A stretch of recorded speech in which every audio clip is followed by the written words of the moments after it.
많은 분들이 하나님의 일을 하는 것을 오해합니다.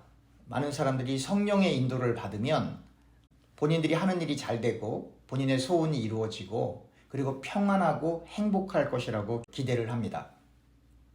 그러나 구약과 신약에 등장하는 하나님의 사람들이 성령의 인도를 받으며 하나님의 일을 했을 때 행복하고 평안하고 안락한 생활을 한 사람은 단 한 명도 존재하지 않습니다. 하나님께 응답을 받고 하나님으로부터 기적을 체험하고 하나님이 보여주시는 일을 하는 모세 역시 하나님의 말씀을 이제 바로에게 가서 전하게 되는 상황이 벌어지게 됩니다. 내용은 이스라엘 백성들을 광야로 보내서 하나님께 예배드리게 해달라라고 하는 내용이었습니다. 그 이야기를 들은 바로는 이스라엘 백성을 하나의 인격체로 생각하지 않고 있던 그 바로는 이스라엘 백성들이 그들이 하고 있는 그 노역을 피하기 위한 핑계로서 하나님 앞에 제사 드리는 것으로 이해하여 이스라엘 백성들을 더더욱 압박하기 시작합니다. 벽돌을 만들 때 집이 있어야 되는데 그 집을 주지 않고 벽돌을 만들라는 겁니다. 그러니까 이스라엘 백성들로 하여금 나가서 본인들 스스로가 그 집을 가져다가 벽돌을 만들라는 겁니다. 그러면 시간이 더 훨씬 많이 걸릴 텐데 하지만 벽돌을 만들어야 하는 그 숫자는 집을 공급받을 때와 똑같이 해야 된다고 엄포를 놓게 되고 그리고 실제로 이스라엘 백성들이 나가서 집을 구해다가 벽돌을 만들지만 그 수요를 채우지 못하여 곤욕을 당하게 됩니다. 매를 맞게 됩니다. 이 일로 애굽 사람들이 세운 이 기록원들이 바로에게까지 찾아가서 이거는 애굽 사람들이 지금 잘못하고 있는 겁니다 라고 호소를 하지만 그러나 그 명령을 내린 사람은 바로이기 때문에 17절에 이렇게 써 있습니다. 바로가 이르되 너희가 게으르다 그러므로 너희가 이르기를 우리가 가서 여호와께 제사를 드리자 하는도다. 18절 이렇습니다. 이제 가서 일하라 집은 너희에게 주지 않을지라도 벽돌은 너희가 수량대로 바칠지니라. 이렇게 바로는 이스라엘 백성들을 고려하지 않고 더 억압하고 압제하고 그렇게 힘든 일을 시키게 되는 것입니다. 하나님의 인도를 받아서 모세가 하나님의 메시지를 전했는데 바로의 마음이 변하는 게 아니라 또 이스라엘 백성들이 그 어려운 노역에서 당장 벗어나는 것이 아니라 더 큰 아픔이 오고 실제로 모세와 아론도 더 큰 난처함과 어려움에 처하게 되는 것입니다. 출애굽기 4장에서 이미 하나님께서 보여주신 많은 기적들이 있었죠. 그러나 그 기적을 체험하고 하나님의 일을 해도 그 메시지를 통해서 이스라엘 백성들이 나와야 되는데 그 이스라엘 백성들이 더 큰 어려움을 당하고 그리고 모세와 아론도 더 큰 곤란함 속에 처하는 이 현실이 진정으로 하나님의 부름을 받는 사람들의 현실입니다. 많은 분들이 성령 충만을 원하고 하나님의 뜻을 구하는데 근데 그것을 성경에서 기록된 그대로 바라보지 않고 마치 하나님의 인도를 받고 성령의 충만함을 받는 그러한 것들을 자신의 소원이나 자신의 어떤 계획이나 자신이 하는 일이 잘 되는 것으로 이렇게 이해하는 경우가 많습니다. 그러나 성경은 그렇게 써 있지 않습니다. 성경은 하나님의 인도를 받고 하나님의 뜻을 받아들이고 하나님의 놀라운 은혜와 기적을 체험한 사람들이 가는 길은 하나같이 어려운 길이었음을 알게 됩니다.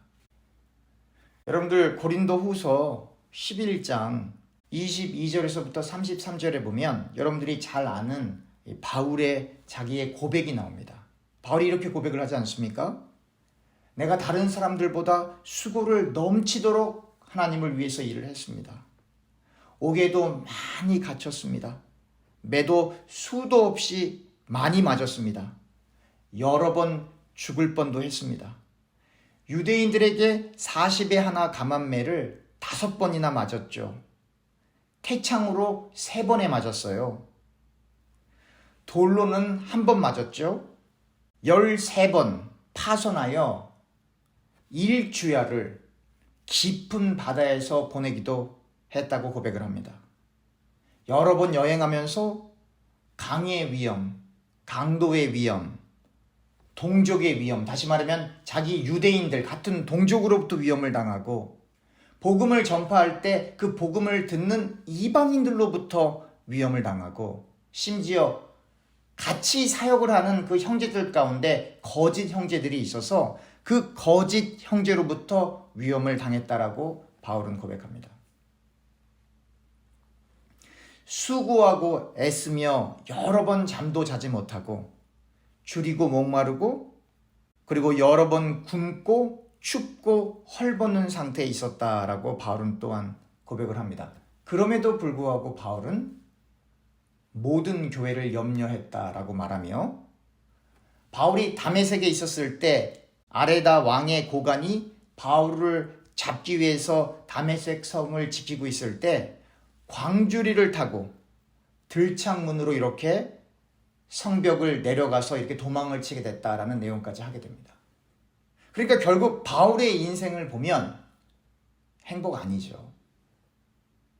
이러한 역경과 고난이 어디 있습니까? 그러나 그의 전 인생이 이랬어요. 하나님의 인도를 받고 성령의 인도를 받고 하나님의 뜻대로 복음을 전하는 바울이 경험했던 인생은 하나님의 뜻을 모르는 사람들이 사는 그 인생이 행복한, 거기에 미치는 그런 행복도 아니고, 또 하나님을 평범하게 믿고 있는 사람들의 삶도 아니고 너무나도 어렵고 힘든 인생을 살았던 것입니다. 바울의 인생과 모세의 인생을 보면서 우리 자신의 인생을 보면 우리는 너무 호화롭게 인생을 살고 있는 거예요. 너무 과하게 인생을 살고 있는 거예요. 여러분들과 제가 하나님의 일을 하다가 매 맞은 적 있습니까? 태창에 찔린 적 있습니까? 감옥에 들어간 적 있습니까? 굶은 적 있습니까? 헐벗은 적 있습니까? 추위했던 적이 있습니까? 광주리를 타고 도망가야 되는 사건에 복잡한 적이 있습니까? 하나님의 메시지를 전했더니 그 메시지를 듣고 왕과 같은 높은 사람들이 하나님 믿는 사람들, 하나님의 백성들을 압제하는 일을 경험했습니까? 모세와 아론처럼 난처한 일을 경험했습니까? 이스라엘 동족들로부터 돌에 맞거나 죽임을 당할 뻔한 그런 위협을 경험했습니까? 우리가 아무리 교회 생활하다가 어려운 일을 당했어도 바울이나 모세나 베드로나 그 밖에 하나님의 사람들이 당하는 어려움을 당한 적이 단 한 번도 없을 거예요. 개인적으로는 어려움이 있다라고 말할 수 있지만, 그러나 목숨의 위험을 느낄 정도의 위험을 당한 사람은 우리 가운데 한 명도 없을 것입니다. 그러나 성경에 기록되었던 모든 하나님의 사람들은 하나님의 일을 하기 위하여 또 하나님의 부름을 받아서 인생을 살아가는 모든 과정 속에 하나님으로 인하여 안전하고 보호함을 느끼는 그러한 인생보다는 정말로 어려운 인생을, 그리고 힘든 인생을 살아갔습니다. 그래서 예수님께서 말씀하시길 좁은 문으로 들어가서 좁은 길로 가야 한다는 거예요. 부자가 천국에 가는 것은 낙타가 바늘기로 들어가는 것보다 어렵다는 거예요. 이것은 단순히 물질의 많고 적음을 이야기하고 있는 게 아니에요. 이 말은 무엇이냐면 좁은 문으로 들어가 좁은 길로 가는 것은 인간의 힘으로는 안 된다는 거예요. 자기를 부인하는 그 일은 인간의 힘으로는 안 된다는 거예요. 내가 그냥 하나님을 믿습니다라고 하는 그 신이라는 개념 속에서 믿음을 갖는 것은 누구나 다 알 수 있어요. 그러나 성경에서 말하고 있는 그 믿음을 갖는 것은 인간의 힘으로는 안 된다라고 하는 거예요. 성령의 인도가 있어야지만, 성령의 충만함이 있어야지만 인간의 힘으로가 아니라 위로부터 임하는 그 힘으로 인해 좁은 문으로 들어가 좁은 길로 갈 수가 있는 거예요. 그런데 이런 일이 벌어지죠. 외양은 좁은 문을 열고 들어갔는데 그 길을 들어가고 있는 그 모양은 있는데 그게 경건의 모양이거든요. 능력이 없는 거예요. 이 말은 뭐예요? 경건의 모양은 있는데 실제적으로 힘을 발휘하지 못한다. 그 개념이 아니에요. 성령의 인도를 받아서 좁은 문으로 들어가서 자기를 부인하고 인생을 살아가는 것 같은데, 껍데기는 그렇게 보여지는데 실상은 성령의 인도가 아니라 자신의 극기와 자신의 힘으로 그렇게 하고 있고, 그리고 그것을 과시하고 있다 이 말이에요. 내가 목사인데, 내가 장로인데, 내가 권사인데, 집사인데, 내가 주님을 위해서 이 정도 일을 했는데 당연히 내가 인정을 받아야지. 그러한 생각이 들어오는 게 마귀의 역사예요. 그러한 마음이 들어오는 것이 바로 경건의 모양은 있는데 능력이 나타나지 않는 거예요. 그러므로 기독교라고 하는 것은 하나님으로부터 구원이 시작하여 하나님으로부터 구원이 완성되는 종교예요. 그러니까 하나님 없이 되는 일이 아무것도 없는 거예요. 그리고 그 하나님의 일을 한다고 해도 가시적으로 드러나는 일들이 그냥 하는 일마다 다 잘 되고 형통하고 그런 게 전혀 아니에요. 왜 그러냐면 그 하나님의 일을 하는 그 일도 중요하지만 그 하나님의 일로 사용받는 그 도구인 그 하나님의 사람의 영혼이 중요하기 때문에 그래요. 바울에게 이러한 아픔이 없었으면 바울은 하나님의 눈에서 벗어나는 사람이 될 수 있는 거예요. 모세에게 이러한 어려움이 없으면 모세는 하나님의 뜻에서 벗어난 인생을 살아갈 수밖에 없는 거예요. 다시 말하면 하나님의 사람들이 인생을 살아가는 동안 찾아오는 그 어려움과 아픔과 역경으로 인하여 그들 스스로가 자기 자신을 부인하는 것이 아니라 그 역경과 아픔으로 말미암아 하나님에 의해 우리 자신이 부인당하는 과정으로 우리가 밀려가는 거예요. 그래서 진짜 예수 믿는 사람은 누구도 비판하지 못합니다. 진짜 예수 믿는 사람은 안 싸워요. 싸울 수가 없어요. 바울처럼 이렇게 열심히 선교하고 교회를 세우고 하는 이 바울이 자랑하는 것은 자기의 잘됨, 자기의 형통, 자기의 어떤 영적인 과시가 아니에요. 주님을 위하여 일하다가 경험하는 아픔과 나약함을 간증하고 있는 거예요. 그래서 제가 언젠가 말씀드린 것처럼 성경에서 말하는 하나님의 사람들의 간증과 오늘날 예수 믿는 사람들이 하는 간증과는 정반대의 간증을 하고 있다라고 하는 거예요. 언제 성경 속에 나타나는 하나님의 사람들이 위로받으세요. 잘 될 겁니다. 성공할 겁니다. 어떻게 하면 부부 생활을 잘하고 어떻게 하면 좋은 아빠가 되고 좋은 엄마가 되고 어떻게 하면 자녀들을 좋은 학교에 보내고 어떻게 하면 돈을 잘 관리해서 부자가 되고 어떻게 하면 건강하게 살고 성경에 그렇게 설교했던 사람은 단 한 명도 없어요. 오히려 화 있을진저 이스라엘아 너희가 회개하지 않으면 하나님의 진노가 임할 것이다. 오히려 넓은 길로 가라고 권하지 않고 소위 말해서 세상 사람들이 부러워하고 존경받고 인정받고 안락하고 행복하고 그러한 어떤 정신적인 안정의 자리로 가는 것을 이야기하지 않고 엘리야 같은 경우는 하나님 저는 이제 더 이상 살고 싶은 마음이 없습니다. 그냥 저를 데려가 주세요. 엘리야의 고백이에요. 예수님은 뭐라고 말씀하세요? 아버지, 이 잔을 옮기실 수만 있다면 옮겨주세요. 얼마나 힘드셨으면 그러셨겠어요. 그렇지만 제 뜻대로 말고 아버지의 뜻대로. 바울이 로마로 가서 복음을 전해야 된다는 것은 바울이 알고 있었어요. 그러나 바울이 로마로 가기는 가는데 오늘날의 어떤 유명한 영향력 있는 사람으로 가서 복음을 전하는 것이 아니라 죄수로 감옥살이하는 그러한 죄수의 모습으로 감옥으로 이렇게 로마로 가게 되고 그리고 그 감옥에 갇혔을 때 바울을 찾아왔던 그 사람들에게 하나하나 복음을 전하고 하는 그런 과정들이 이렇게 묘사되고 있지 않습니까? 성경에는 법조문처럼, 그리고 어떠한 간결한 그런 문체로서 이러이러한 일들이 있다, 이러이러한 항목이 있다라고 하는 그러한 내용들이 분명히 있어요. 그러나 또 성경에는 하나님을 믿었던 사람들의 인생이 다 나와 있어요. 성경을 있는 그대로 이해한다라고 하는 건 내가 좋아하고 내가 보고 싶은 그 한마디 한 구조를 붙잡고 목사님 이게 하나님 뜻이죠, 그렇게 보는 게 아니에요. 그건 이단들이 그렇게 하는 거예요. 교주들이 그렇게 하는 거예요. 그렇게 성경을 보는 게 아니라 전체적인 단락과 그 챕터와 그리고 전체적인 흐름과 그리고 각 하나님의 사람들의 그 전체적인 인생을 면밀하게 검토해 가면서 한 단어, 한 구절, 한 문장에 의존하는 것이 아니라 전체를 통하여 통전적으로 드러나는 하나님의 계시를 바로 깨닫는 자리로 가야 하는 거예요.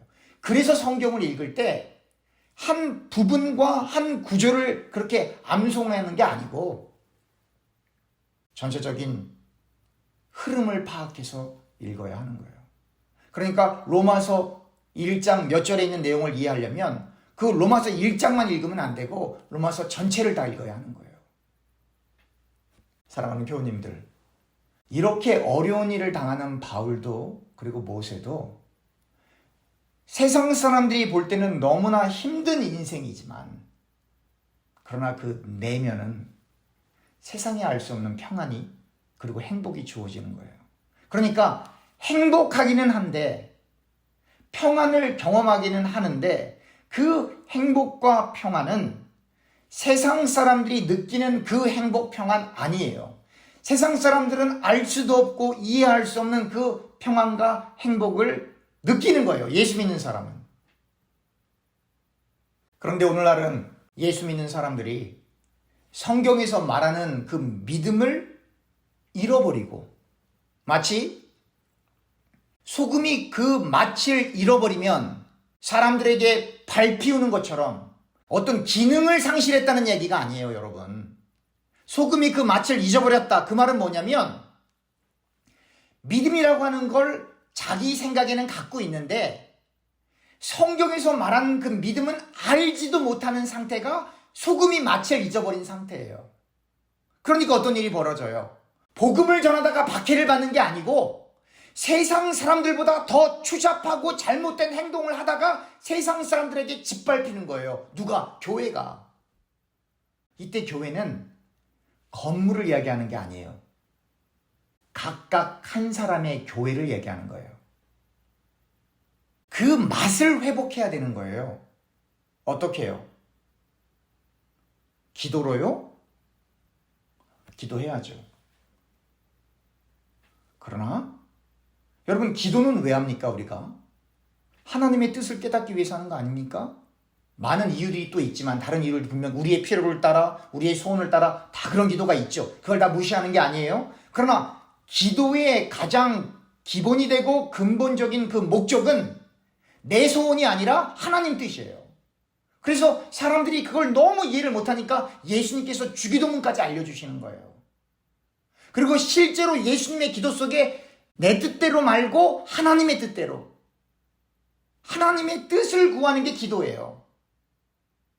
그러니까 그 잃어버린 그 맛을 회복하려면 당연히 기도를 해야 되는데 여러분들과 제 뜻대로 말고 하나님의 뜻대로 기도해야 되는 거예요. 그러면 하나님의 뜻을 구한다라고 하는 건 뭡니까? 말씀으로 돌아오는 거죠. 그래서 기도한다라고 하는 건 말씀을 묵상하는 거예요. 여러분, 말씀 읽기와 묵상은 달라요. 말씀을 읽는 건 그냥 읽는 거예요. 그럼 묵상 뭐예요? 그 말씀을 곱씹고 곱씹고 또 곱씹어서 하루 종일 읽었던 그 말씀을 계속 생각하는 거예요. 깊이 있게 묵상하는 거예요.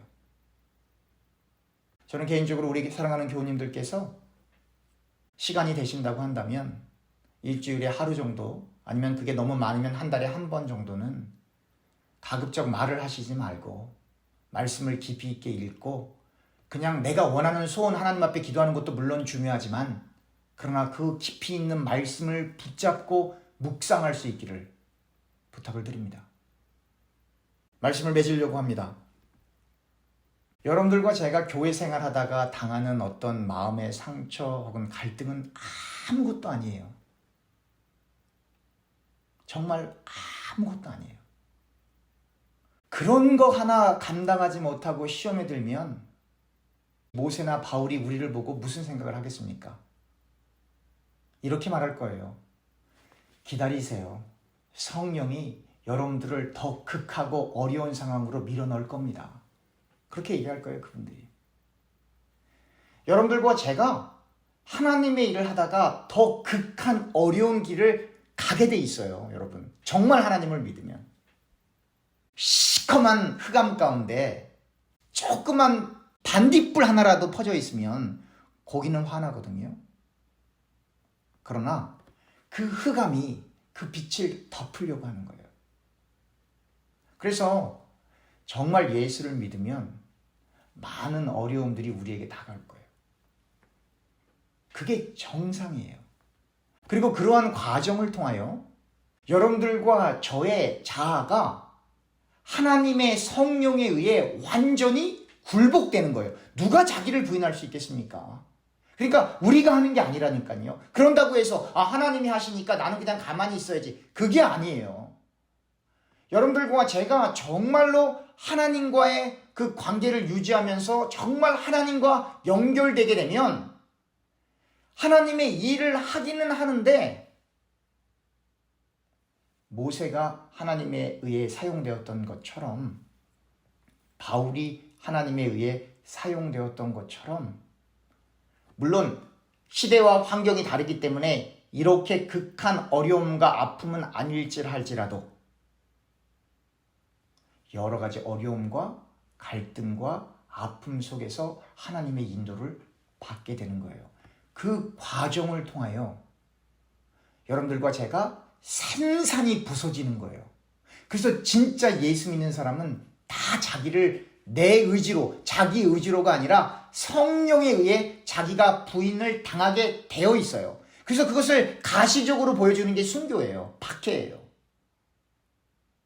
그 하나님이 여러분들과 제가 우리 스스로 하나님의 일을 하는 것이 아니라 하나님의 거룩한 인도를 받으며 하나님의 일을 하게 하는 것임을 깨닫게 할 것이고 그 성령의 거룩한 인도를 통하여 우리의 옛사람이 이미 죽어 있다라고 성경은 이렇게 진술하고 있지만 그러나 실제로는 우리 현실은 아니잖아요. 그 옛 자아를 육에 속한 그 자아를 말씀의 검으로 하나하나 조각을 내는 그 과정으로 돌아가는 것을 성화라고 하는 것이고 그 하나님의 거룩한 부르심에 온전히 우리가 다 부합하여 인생을 살 수는 없지만 최소한 하나님, 저는 안 되는 존재이군요 라고 고백을 하며 주님의 은혜만 붙들고 예수님만 붙들고 그냥 인생을 하나님 앞에 맡기는 상태로 나아가게 되는 것입니다. 여러분, 사람이 처음에 물에 빠지면 말이죠. 수영을 못하는 사람이 물에 빠지게 되면 살고 싶어서 막 몸을 움직이죠. 그러나 그렇게 장시간 있다 보면 몸에 힘이 빠집니다. 그래서 익사하는 경우도 있지만 그러나 대부분 구조대원들은 그 사람의 힘이 빠질 때까지 다 기다렸다가 그 사람이 힘이 다 빠지게 됐을 때 그 사람을 건져오게 되는 거죠. 성경에서 바다라고 하는 건 심판을 이야기하는 경우가 많거든요. 그래서 물의 심판, 노아의 방주 사건이죠. 여러분, 우리는 우리의 인생 속에 지금 빠져있는 상태예요. 힘 너무 많이 주지 마세요. 그럼 더 힘들어요. 성령 하나님이 우리가 우리의 힘을 다 빼기를 기다리세요. 구조하시려고. 이 말은 뭐예요? 하나님께 완전히 항복하고 정말 인간적으로 생각하지 말고 인간적으로 제발 계산하지 말고 인간적으로 자존심 상해하지 말고, 인간적으로 정말 교회 오지 말고, 누구 때문에 교회 일 하지 말고, 누구를 위해서 교회 일 하지 말고, 정말 하나님 때문에, 하나님 그 한 분 때문에, 그 하나님의 은혜 때문에 우리의 모든 힘을 다 뺐을 때 성령이 우리를 이 흑암의 바다에서 건져내는 사건이 일어나게 되는 것입니다. 기도하겠습니다. 하나님, 하나님의 거룩한 말씀 앞에 다시 섭니다. 우리의 잘못된 자아를 하나님께서 거두어 가시고 오직 우리의 속사람이 성령의 인도를 받으며 하나님의 말씀과 부합된 인생을 살아갈 수 있도록 하나님 우리에게 성령의 충만함을 허락하여 주시옵소서. 예수님의 이름으로 기도합니다. 아멘.